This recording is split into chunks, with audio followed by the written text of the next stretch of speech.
Friends, आज हम जानेंगे कि हम अपने पाइथन में यूज़र इनपुट को कैसे यूज़ करते हैं।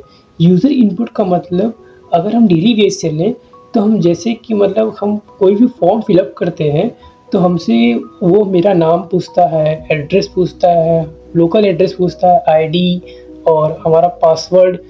ये सब हम लोग को पूछते हैं जब हम कोई ऑनलाइन फॉर्म फिलअप करते हैं। तो एक सिस्टम हमको कैसे हमारी इन्फॉर्मेशन को गेन करता है और जब उसमें हम सेव कर देते हैं तो हमको एक डॉक्यूमेंट के रूप में वो हमको एक प्रिंट पेज दे देता है। तो वो कैसे हमारी इन्फॉर्मेशन को सेव करके हमको जो हम इन्फॉर्मेशन उसको प्रोवाइड किए रहते हैं वो हमको दे देता है। आइए इसको हम कोडिंग के थ्रू समझते हैं। क्या होता है कि देखिए 2 तरीके से हम दे सकते हैं। एक तो या फिर हमारा नाम होगा कैरेक्टर जिसे वो हमको कहते हैं कैरेक्टर, और दूसरा होता है कि इंटीजर। इंटीजर मतलब होता है जैसे कोई नंबर, जैसे कोई फ़ोन नंबर हुआ या फिर आपका हाउस नंबर हुआ, आपकी आईडी हुई, तो ये सब इंटीजर में होती है। इंटीजर मतलब जैसे कोई 45, 46 कोई नंबर्स 1, 2, 3, 4 कह सकते हैं कोई नंबर्स। तो और कैरेक्टर का मतलब कि नाम।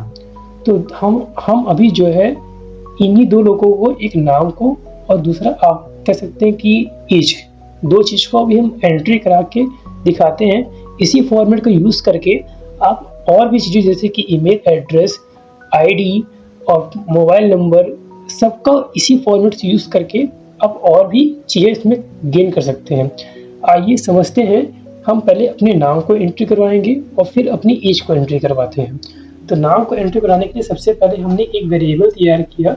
एक ए नाम का वेरिएबल बनाया जिसमें हमने एक इनपुट, हमको जो कि इनपुट देना है, तो हमने इनपुट लिखा और उसके बाद हमने लिखा कि what is your name, what is your name, और एक ब्लैक स्लैश एन लगा दिया। ब्लैक स्लैश एन इसलिए लगाया है ताकि हमारा नेक्स्ट लाइन में आ सके।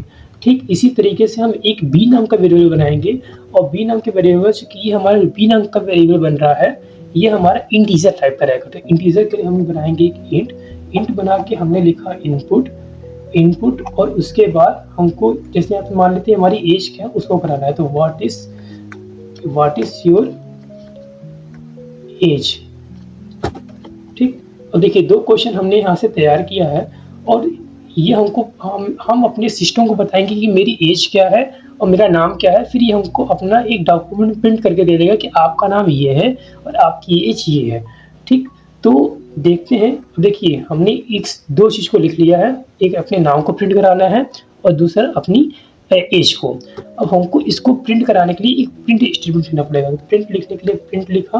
प्रिंट लिखने के बाद हमने लिखा कि अब जैसे कि हमने पूछा कि व्हाट्स इज योर नेम, तो आपका नाम क्या है, तो ये रिप्लाई आएगा कि योर नेम इज, आपका जो भी नाम हो वो आप लिख सकते हैं। जैसे कि लिख दिया कि योर नेम इज, और जो यहाँ पे वेरिएबल हमने, जिस वेरिएबल हम क्रिएट कर रहे हैं उसको यहाँ पे लिख देंगे। और देखिए ये जो लिखा है योर नेम इज, इसको आप अपने अकॉर्डिंग हटा भी सकते हैं और अपने अकॉर्डिंग चाहे यहाँ पे कुछ भी लिख सकते हैं, वो हमारा काम करेगा। ठीक, तो ये अपने समझने के लिए लिखा जाता है कि आपका नाम क्या है, फिर आप यहाँ पे कुछ भी लिख दीजिए, वो एग्जीक्यूट हो जाएगा ना।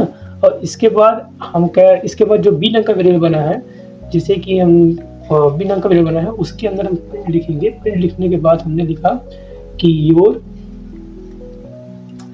एज इज, इसके बाद बी नाम का वेरिएबल बनाया और यहाँ पे बी स्टोर कर दिया। देखिए ये हमारा फॉर्मेट तैयार हो गया है। अब इसको हम जो है हम सेव करेंगे। सेव करने के बाद इसको हमने सेव कर लिया। अब हम इसको क्या करेंगे, रन करते हैं। देखिए आउटपुट क्या आता है, टर्मिनल लेके रन हो रहा है। देखिए हमसे हमारा सिस्टम पूछा कि आपका नाम क्या है, तो हमने यहाँ पे डाल दिया। देखिए यहाँ पे नेक्स्ट टाइम मतलब ये व्हाट इज योर नेम के नीचे यहाँ पे इंडिकेट कर रहा है, इसलिए कर रहा है क्योंकि यहाँ पे हमने ब्लैक स्लैश एन का यूज़ किया हुआ है यहाँ पे, ये इसलिए यहाँ पे नीचे कर रहा है। अगर हम उसका यूज़ ना करते तो ये हमारा आगे करता। ठीक, देखिए इसी तरीके से लिखा है what is your name, what is your name, फिर हमने अपना नाम लिख दिया अमन, मेरा नाम अमन है। इसके बाद मेरा एज पूछ रहा है कि what is your age, age पूछा है तो मान लेते हैं मेरी एज है 45। ठीक, 45 में डालने पर देखिए रिप्लाई आता है। कंप्यूटर हमको बताता है कि आपका नाम, your name is Aman, and your age is 45। मतलब हमको अब ये सिस्टम बता रहा है कि आपका नाम क्या है और आपकी एज क्या है। तो देखिए ये हमारा बेसिकली ये हमारा मेन आउटपुट है। तो ये जो चीज़ें होती हैं जो कि हमको सिस्टम हमारी जो इन्फॉर्मेशन लेकर हमें को प्रोवाइड करता है, ऐसी चीज़ को हम कहते हैं यूज़र इनपुट। ठीक, तो आज का वीडियो यही है। अगर वीडियो अच्छा लगे तो लाइक करिए, सब्सक्राइब करिए, शेयर करिए। Thank you.